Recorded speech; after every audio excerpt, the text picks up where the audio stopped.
Hey guys, welcome back to Kiwanna's Kitchen. I'm Kiwanna. For those of you that are new to my channel, welcome. I'm Kiwanna.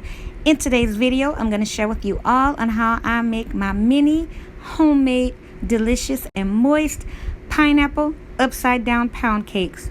These pound cakes are so good and perfect for any holiday that may come up. So if you want to see how I make them, keep watching.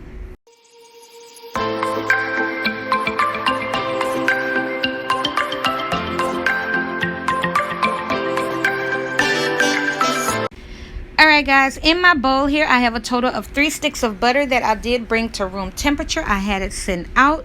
I also did my eggs the same way, and I will post the recipe here on the screen for you guys to get for all of my wet ingredients if you are interested in making these little pineapple upside down cakes.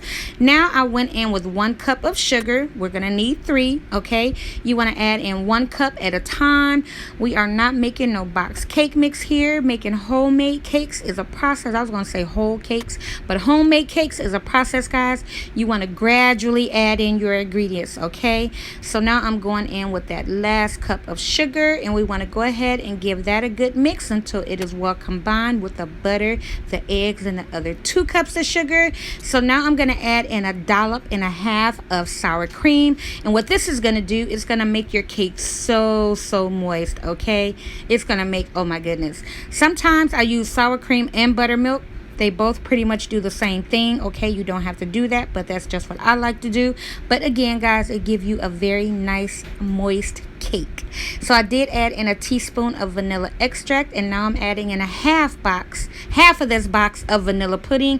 And what this is going to do also, guys, is going to make your cake very moist. So we want to go ahead and get that well combined with all of the other ingredients, and then we want to just take that spatula and just go through it and give it a good mix just to make sure it is well combined. Now you may think that this is the cake batter, but it's not, guys. It's just our wet ingredients. Look at that, very creamy and smooth. So now we're going to work with our dry ingredients, and I will put those ingredients here on the screen for you guys as well. And this is my salt, my flour, and my baking powder. Okay, just give that a good mix, and then we're gonna add in the wet ingredients to the dry. Okay, like I told you guys, this is a whole process when making a homemade cake. You want to go in with ingredients slowly. So now we're going to go ahead and just give that a good mix with our hand mixer here, and now we're going to add in 1 cup of our 3 cups of milk, 1 cup at a time. Okay, add in 1 cup because you can see that batter is starting to get thick. So add in 1 cup, give it a good mix, and then you want to add in another cup until give it a good mix, and then you go in with your last, until all of your ingredients are incorporated. So we are going to be working with a fairly thick batter here. Okay, so I like to go in with the juice of the pineapples that I'm using in my recipe here, and that's just what I like to do. You don't have to do that, okay? I did add in about 1/2 cup of that pineapple juice and just gave it a good mix. But what I'm also doing here, guys, is just making sure there are no lumps and clumps of leftover flour in my cake mix here that I might have mixed from the mixer. It happens, even though you're using a mixer, they do have a tendency to still leave some little lumps and clumps here and there. So just give it a good mix. So now we have our brown sugar mixture here. That's 1 cup of brown sugar mixed with 1 stick of melted butter, and I gave it a good mix. And there's my pineapple slices there that I did cut 1/2 inch out, because I do have these cute little 4-inch cake pans that I did get from Restaurant Depot. I got these, 10 of them was like $9, I want to say.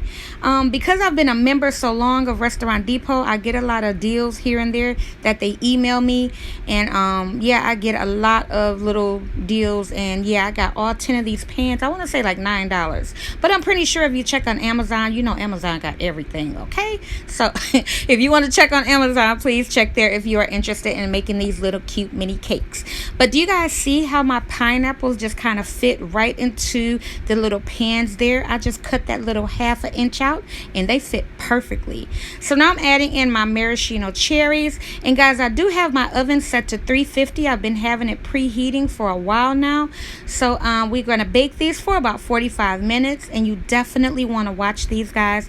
We're not making a whole cake, okay? We're making like little mini pancakes similar to cupcakes. So you definitely want to watch these, okay? But again, I baked these for about 40 to 45 minutes. So now I'm adding in my cake batter using a cookie scoop.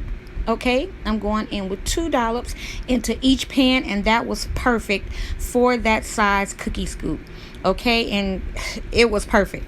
So like I said, we want to give these a good tap, get these into the oven, bake them for about 45 minutes. And here they are here, guys. They turned out perfect. And like I said, guys, these will be perfect for any holiday, get together, Sunday dinner, whatever, guys. These cakes will be perfect. So I truly do hope you guys enjoyed my video of me showing you of how I make my mini pineapple upside down cakes. If you guys enjoyed my video, please give my video a thumbs up. Support my channel by subscribing. And until next time, you guys take care. Bye.